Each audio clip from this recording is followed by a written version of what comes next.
Bueno, estamos ahora con un gran amigo y demasiado gran profesional. Él es abogado, miembro del Colegio de Abogados del Paraguay, también Centro de Conciliación y Arbitraje del Paraguay, es árbitro él del Centro de Conciliación y Arbitraje de Paraguay, forma parte de la Cámara de Comercio Paraguayo-Americana. Se recibió en la Universidad Católica Nuestra Señora de la Asunción, Facultad de Ciencias Jurídicas y Diplomáticas. Es un abogado fantástico, se recibió en la Universidad Nacional de Asunción en 1992, maestría en leyes en la Universidad de Chicago en 1994. Él nació en Asunción, de padre estadounidense y de madre paraguaya. Theodore Stimson, ¿cómo te va? Muy bien, Bruno, un placer estar acá. ¿Falta algo? ¿Falta algo? ¿Falta algo? No dije algo que... No, está bien, correcto. Bueno, es la Universidad Nacional de Asunción, es donde me recibí. Claro. Y en la Católica estoy como docente. Como docente y profesor de... Sí. Él habla idiomas fantásticamente, el español y el inglés, o el inglés y el español. Él también forma parte de Libertas, que es el movimiento uno de los movimientos del Partido Liberal, ¿verdad? ¿Es así? Sí, hicimos un movimiento para las elecciones generales del año pasado. Ajá. El movimiento no tiene todavía ni un año. Que quiso ser senador, porque sí. se postuló a senador, sí. Acá el amigo Stimson, pero sí. No pudo llegar por el momento.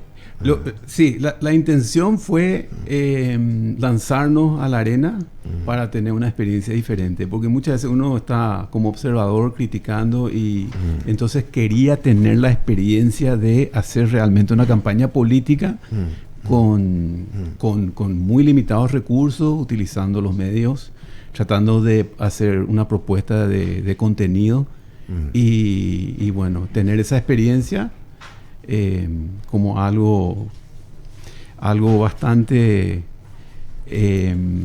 participativo, pluralista, a ver un poco que la gente se comprometa. Claro, probar un poco lo que es, y realmente fue una experiencia muy rica, independientemente a que no tengamos una banca en el Senado, pero tuvimos resultados mejores que algunos movimientos que están hace más años tratando de hacer algo en el partido. Pero igual, eso te da una plataforma para participar en otros temas. Claro. Y volver otra vez a intentar. Y volver otra vez. ¿Verdad? Y tener una experiencia. Es realmente es única la experiencia. Porque vos sos muy joven todavía. Estamos bien. How old are you? 56. Muy joven, 56. Sí. Eres un pibe. Bueno, decime, yo lo convoqué aquí al querido amigo Theodore Stimson Sarkis. Su madre es de Itapúa y su padre de Estados Unidos, pero ambos viven acá, ¿verdad? Están acá, y él prefirió abrazar la causa paraguaya para todas sus actividades profesionales y no irse a Estados Unidos, como perfectamente podía hacerlo también. Ese es un gran plus agregado a favor de la personalidad del querido amigo Theodore Stimson y de la paraguayidad y de la lucha de un paraguayo como lo es Theodore Stimson.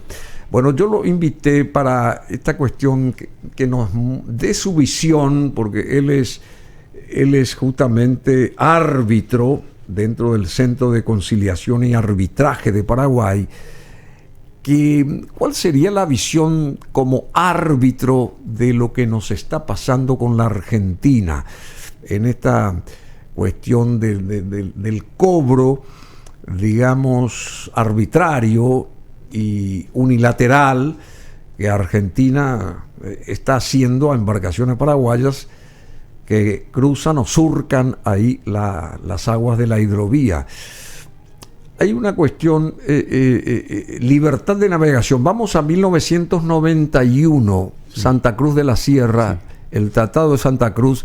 Después se tuvo un segundo planteamiento similar al año siguiente, en 1992, en Las Leñas, Mendoza, Argentina, donde Argentina volvió a rubricar a favor de ese tratado, sí. Que comenzó a originarse y sí. Que se selló en Santa Cruz de la Sierra, Bolivia. ¿Es así? Sí, es así.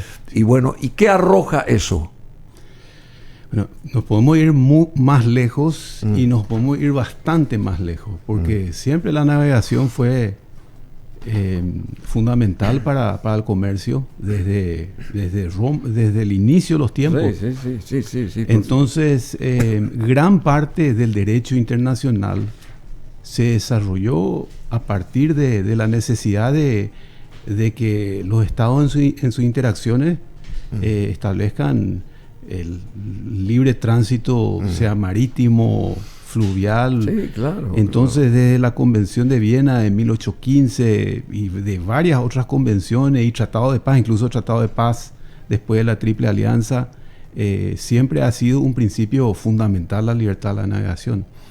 Y eso, bueno, está reflejado en la intención de crear en el Cono Sur una hidrovía Paraguay-Paraná, tal vez inspirado un poco en la hidrovía del Mississippi, con la diferencia que el Mississippi es una sola soberanía y de Estados Unidos, sí. De Estados Unidos, y que es muy parecido en términos de logísticos y también en términos comerciales, porque la hidrovía del Mississippi ayuda a llevar todos los granos de Illinois, de la parte más productiva en términos agroindustriales de Estados Unidos, llevarlo al Golfo y después a todo el mundo. Viceversa, sí. Claro, entonces, de arriba abajo. De arriba abajo. Entonces, dentro de la geografía de Estados Unidos. Es muy parecido, con la diferencia geopolítica que acá hay varias soberanías. Sí, son 5 países. Son 5 países.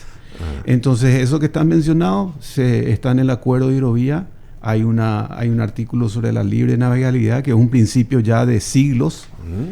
Y hay en el segundo párrafo del artículo 5, creo que hay una disposición muy clara en cuanto a que por el hecho de la navegación ninguno de los países va a imponer ningún tipo de gravamen, restricción, ni sobre los buques, ni sobre las cargas. Entonces, esto que está haciendo el gobierno argentino claramente vio la letra y el espíritu de lo que es la hidrovía Paraguay-Paraná. Muy interesante. Libertad de navegación. El título ya lo dice todo. Libertad de navegación. ¿Qué quiere decir eso?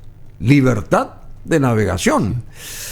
Bueno, artículo 4 de este tratado, o artículo 4 de este tratado de Santa Cruz de la Sierra: los países signatarios, que son 5, se reconocen recíprocamente la libertad de navegación en toda la hidrovía de las embarcaciones de sus respectivas banderas, así como la navegación de embarcaciones de terceras banderas.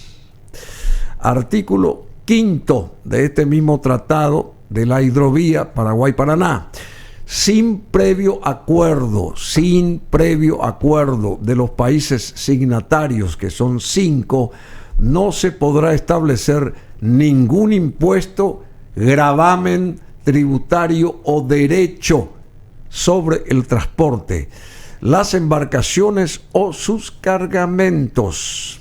Reitero, no se podrá establecer ningún impuesto, gravamen, tributo o derecho sobre el transporte, las embarcaciones o sus cargamentos, basados únicamente en el hecho de la navegación, que es libre de navegación. Es esta historia de la hidrovía Paraguay-Paraná. Sí. Es más claro agua. Claro. ¿Es así o no? Es correcto. También a nivel de Naciones Unidas hay una convención sobre derechos de mar que establece los derechos de libre navegación de los países sin litoral marítimo, que es la situación de Paraguay y de Bolivia. Como son países mediterráneos, ahí tiene que haber una mayor protección a los derechos de llegar, de que puedan sus productos salir al mar. Llegar al Atlántico en este caso. Y también los que vengan de afuera para adentro también puedan circular libremente. Y bueno, entonces el peaje se puede eventualmente con un acuerdo y sobre bases racionales establecer, pero no se puede. Ahora he visto esta semana que hubo como una interdicción de salida, o sea, las medidas hay un escalamiento en las medidas, ¿verdad? Y tampoco hay unas bases racionales como para entender a qué causa obedece esto que viola la letra y el espíritu del tratado del Tratado de Hidrovía. Y seguramente... Y también viola no solamente esto, sino lo de las Naciones Unidas y también el espíritu del Mercosur, que es la integración y el libre comercio en toda la región. Bueno, seguramente es una cuestión política. Sí. Pero insisten los argentinos en esto y van contra lo que ellos firmaron, porque ellos rubricaron esto, tanto en Santa Cruz como en Mendoza, en su territorio. ¿No te parece? Sí. Y bueno, entonces el principio de derecho internacional es que los pactos están para ser cumplidos, pero no solamente cumplidos, sino de buena fe. Y esto es absoluta mala fe. De mala fe. De mala fe. Entonces viola el derecho internacional. Ante tanta claridad en cuanto a a los derechos de Paraguay, en estos instrumentos internacionales, entonces creo necesario arriesgar alguna explicación alternativa de tipo geopolítico. Esto puede ir de lo más mezquino, es simplemente tratar de recaudar algunos dólares ante la crisis, o puede obedecer a motivos un poco más estratégicos, como el hecho de que Paraguay tenga la flota más importante de la hidrovía, y una de las más importantes del mundo. Si hay fluvialmente hablando. Si hay alguna intención de penalizar eso, de destruir la flota paraguaya, o por lo menos aminorarla, ¿verdad? Y eso se estudia en relaciones internacionales, ¿verdad? Acá tenemos una potencia que es Argentina, con todos sus problemas, es una potencia en el Río de la Plata, y que está en descenso hace varias décadas que está en un proceso de descenso.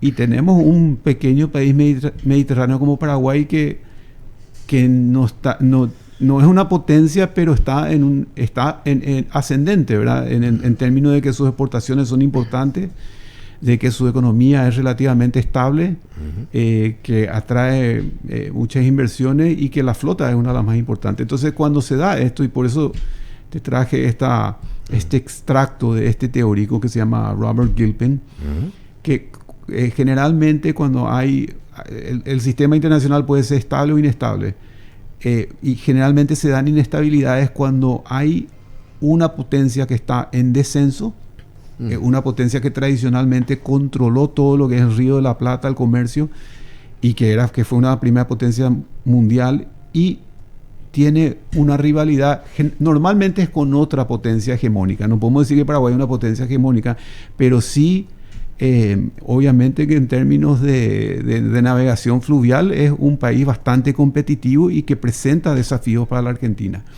Y por eso te traje este texto para analizarlo un poco. Me parece interesante cómo Gilpin analiza cuando hay una situación porque yo creo que lo que está pasando es que tenemos una situación de inestabilidad con Argentina en varios frentes. Ahora ya eso se transfirió a lo que es la hidroeléctrica Yacyretá, y bueno, está tomando otras aristas. Claro, está tomando otras aristas. Y Robert Gilpin, a ver, ¿cómo lo podés describir a Robert Gilpin? Bueno, él es un autor, él presentó esta teoría de la hegemonía. Él es un académico en materia de relaciones internacionales muy respetado. Estudió mucho este mismo fenómeno inspirado en Tucídides, que era un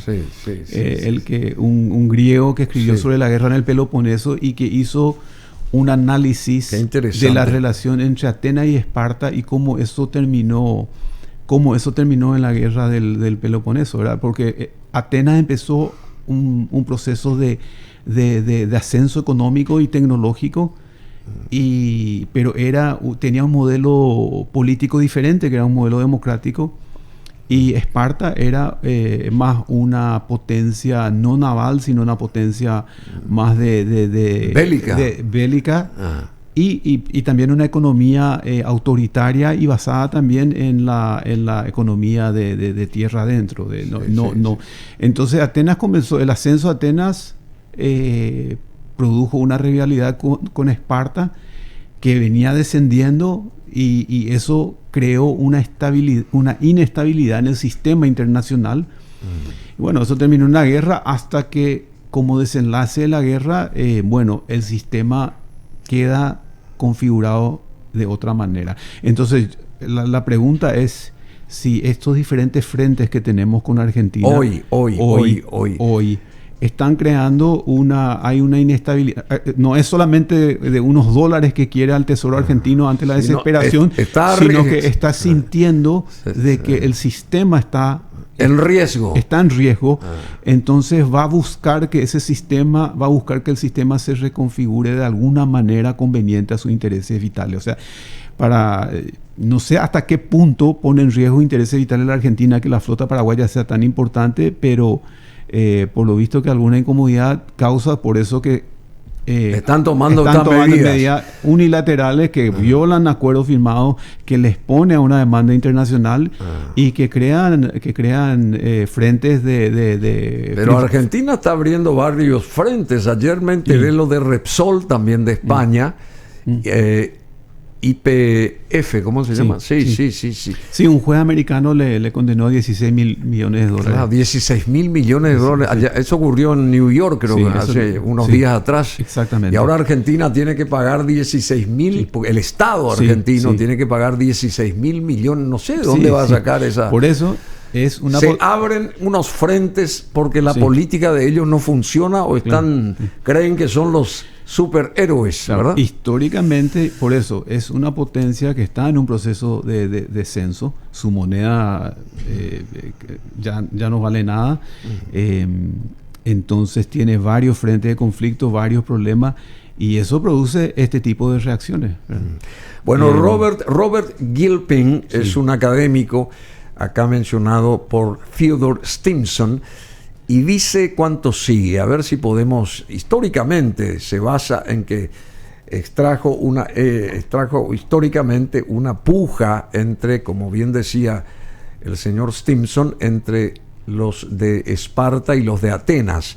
La idea esencial incorporada en la teoría de la guerra hegemónica de Tucídides es que los cambios fundamentales en el sistema son los determinantes básicos de tales guerras. La estructura del sistema o distribución del poder entre los estados del sistema puede ser estable o inestable.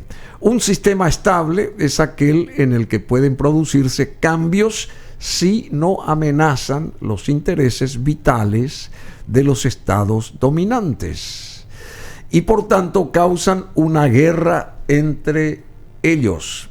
En su opinión, un sistema tan estable tiene una jerarquía de poder inequívoco y un poder dominante o hegemónico indiscutible. Un sistema inestable es aquel en el que los cambios económicos, tecnológicos y de otro tipo están erosionando la jerarquía internacional y socavando la posición del Estado hegemónico. En esta última situación, acontecimientos adversos y crisis diplomáticas pueden precipitar una guerra hegemónica entre los estados del sistema. El resultado de una guerra es una nueva estructura internacional. La tesis es el Estado hegemónico, en este caso Esparta, volviendo a tiempos pasados, que organiza el sistema internacional en términos de intereses, tanto políticos, económicos como estratégicos. La antítesis o contradicción es que el sistema es el poder creciente del Estado desafiante. Atenas, cuya expansión en aquel momento y esfuerzos por transformar el sistema internacional, la pusieron en conflicto con el Estado hegemónico. Y la síntesis de todo esto, lo que acá expresa también Robert Gilpin, es el nuevo sistema internacional que resulta del inevitable choque entre el Estado dominante y el retador en ascenso, que sería Paraguay. Que sería Paraguay. Respecto a la puja esta con la Argentina, ¿verdad? Pero se tiene que solucionar de alguna manera esto. Claro, no es para tomar literalmente en el sentido de que va a haber una guerra, sí, claro. Pero las guerras también, como decía von Clausewitz, las guerras muchas veces son la continuación de la política. Entonces hay etapas previas en donde no hay una guerra declarada, pero la política y la diplomacia están... hay tanta tensión y tanta rivalidad que hay una situación de conflicto y de crisis. Yo creo que esa situación de conflicto y crisis es evidente en este momento. Lo que dice Gilpin es, por un lado tenés un poder dominante que tiene la vocación de controlar el sistema internacional y darle una cierta forma, pero viene un poder desafiante que empieza a cambiar un poco la dinámica del sistema internacional. Golpear el tablero. A golpear. Entonces, volviendo al acuerdo de hidrovía, en algún momento, tal vez Argentina consintió este acuerdo pensando una cosa, pasaron 20, 30 años, y el resultado es que la flota paraguaya es la más importante, la hidrovía. O sea... y eso incomoda a la Argentina. Y eso incomoda, a pesar de que el propio acuerdo de hidrovía habla de que su espíritu también es la competitividad y que ninguno de los países va a interferir con la competitividad del otro.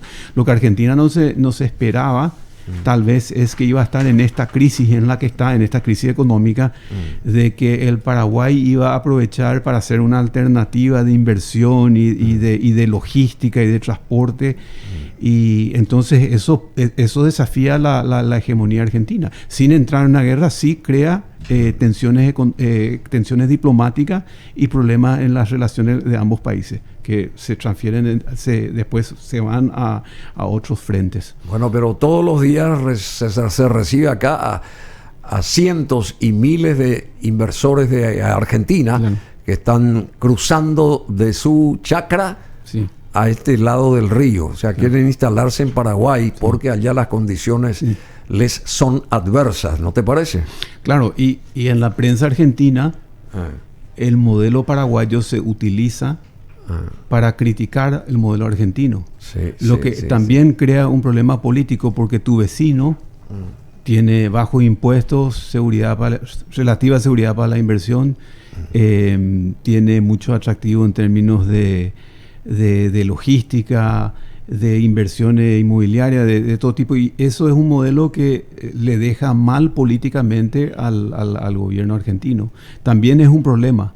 Entonces no sabemos si hay también una intención de tratar de frenarla a Paraguay, de penalizarla a Paraguay, pero es algo que no se puede descartar. Por eso es algo que es una teoría que habría que profundizar más, a ver si hay realmente una intención de Argentina, no solamente de recaudar unos dólares más en la hidrovía, sino de cambiar esta dinámica que viene alterando el sistema internacional. O que se retire de la hidrovía en todo caso. Yo ya no quiero firmar ese acuerdo, estoy en contra del acuerdo y en todo caso voy a poner mis condiciones y ahí cobra lo que está haciendo o queriendo hacer. No sé si me explico. Sí, totalmente. Bueno, pero rápidamente, porque tenemos en 2 minutos, te agradezco muchísimo la participación, querido doctor Stimson. Hace 22 años fueron atacadas estas torres gemelas, que eran un desafío al mundo de la ingeniería, de la arquitectura, de las finanzas. Eran como un símbolo de que en la Gran Manzana se gestaba toda la potencia económico-financiera del mundo. Ahí se manejaba todo. Y hace 22 años fueron atacadas estas torres gemelas y sendos aviones se incrustaron, primero en una y después en la otra, y se derrumbaron estos edificios y murieron creo que 3.000 personas, o cerca de 3.000 personas ahí, en lo que fue la catástrofe hasta ahora más comentada de los últimos tiempos. ¿Cómo vos analizarías lo que fue eso? Y habiendo pasado 22 años, ¿qué fue lo que realmente sucedió ahí en New York? Bueno, los Estados Unidos durante la Guerra Fría preparó su aparato de seguridad más bien para amenazas externas y no para algún ataque que sucediera en su propio territorio. Y eso fue el golpe principal de que no se esperaban de que en el propio territorio norteamericano hubiera un ataque de esta magnitud. El ataque previo fue en Pearl Harbor durante la Segunda Guerra Mundial, y después las guerras napoleónicas fueron en 1812 aproximadamente. Pero este fue el primer ataque, y combinado con el hecho de que quién es el enemigo. No sabemos quién es, de dónde salió el enemigo, ni por qué. O sea, fue un shock total. Al-Qaeda. Que fue al final de una década de mucho optimismo, porque se había terminado la Guerra Fría. Algunos historiadores decían, bueno, este es el fin de la historia, acá va a haber libre comercio, inversiones, libre tránsito de personas y bienes en todo el mundo. Vos en Estados Unidos en la década de los 90 te subías al avión y pagabas el pasaje dentro del avión, no te preguntaban nada, vuelo doméstico, ¿verdad? O podías comprar de una maquinita un pasaje como comprar una boleta para ir a un partido de béisbol. Y de repente sucedió esto, ¿verdad? Y cambió todo el esquema de seguridad. Se tuvo que crear el Departamento de Seguridad de Homeland Security. Se tuvieron que hacer una serie de reformas. Varias secretarías que normalmente no estaban en el tema de seguridad tuvieron que enfocarse en seguridad doméstica. Normalmente el aparato de seguridad, la CIA es para inteligencia externa y el FBI es para inteligencia interna. Esos dos departamentos de los Estados Unidos normalmente tenían una pared, o sea, no había una comunicación. Se tuvieron que integrar forzosamente. O sea, fue algo que cambió todo el enfoque de seguridad. Y ahora a nivel político fue un factor de unificación nacional en ese momento. El gobierno de Bush venía como sin ninguna... venía bien. Venía bien, pero tampoco venía demasiado bien. O sea, no se sabía, no estaba haciendo nada importante. Y de repente esto hizo de que tuviera una popularidad casi del 90%. O sea, cambió la presidencia de Bush, unificó al país y bueno, desafortunadamente... comenzó un proceso que le llamaban la guerra sin fin, the Forever Wars, que es una guerra tras otra, porque la teoría era de que, bueno, que un ataque tendría que venir de afuera, de un enemigo conocido, pero lo que quedó demostrado con el ataque a las Torres Gemelas es que en algunos países autoritarios y no transparentes se podían albergar terroristas que podían planificar atentados contra personas y activos de los Estados Unidos. Y entonces estos países como Afganistán, eran refugio de movimientos extremistas. Y entonces tuvieron que comenzar estas intervenciones militares en diferentes... Y también en todo el mundo. O sea, esto desató... Sí, fue toda una... Esto desató en el año, creo que en el año siguiente hubo como 38 atentados terroristas en todo el mundo, no solamente en Estados Unidos. En el 2002. En el 2002 empezaban a recibir...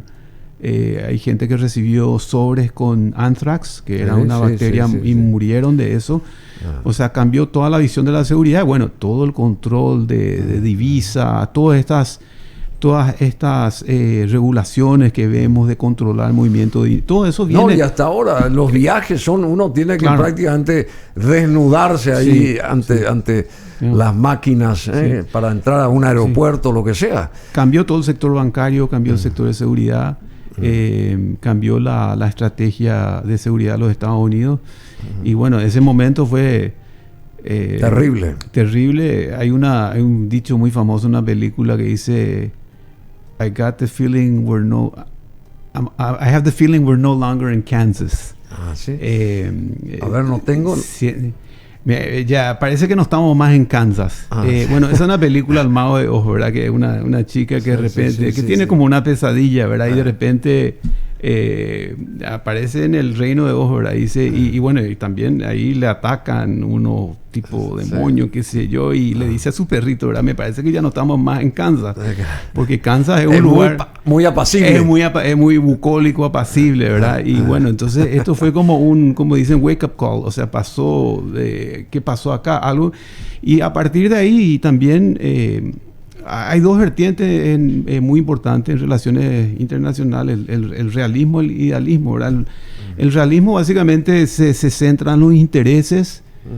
Muchas veces dice, bueno, si este dictador es amigo, vamos a hacer negocio con él. Y a partir del 9/11 se estableció la Operación Libertad. Bush llevó más hacia un idealismo en la estrategia de política exterior, en el sentido de decir, no podemos más tener estos países con regímenes autocráticos que alberguen terroristas. Y los propios intelectuales árabes estaban diciendo de que uno de los problemas que tenían los países árabes era la falta de transparencia y el autoritarismo, y eso producía a la vez en la propia población árabe que el Islam fuera extremista. Entonces, para cambiar eso, nosotros tenemos que cambiar los modelos políticos. Tiene que ser más democrático, la gente tiene que poder pelear por sus derechos, y bueno, esa aventura llevó a esto de las guerras sin fin, lamentablemente. Pero estamos incluso viendo hoy que todos estos movimientos, estas reacciones nacionalistas y extremistas también se deben un poco a lo que se desató en ese momento, ¿verdad? Bueno, yo te agradezco. Una cosa nomás, con el agregado que hoy ya no es más el terrorismo externo la principal cuestión de seguridad, amenaza, sino el terrorismo interno, los movimientos extremistas, Proud Boys y otros que son una amenaza. Pero bueno, cambió el mundo en síntesis. Desde aquellos, hace 22 años, desde el 2001, ¿verdad? Sí. Septiembre 11 del 2001. Bueno, muchas gracias, Theodore Stimson. Tenés que volver, porque vos sabés mucho, sos un libro de consultas, siempre inagotable, así que me gustaría que vuelvas pronto otra vez. Tenemos a un invitado acá también de lujo en lo suyo. Lamentablemente por eso tenemos que despedirte, pero muchas gracias. Fuerza, adelante y seguir formando parte de nuestro team de lujo acá, ¿no te parece? Un placer como siempre, Bruno.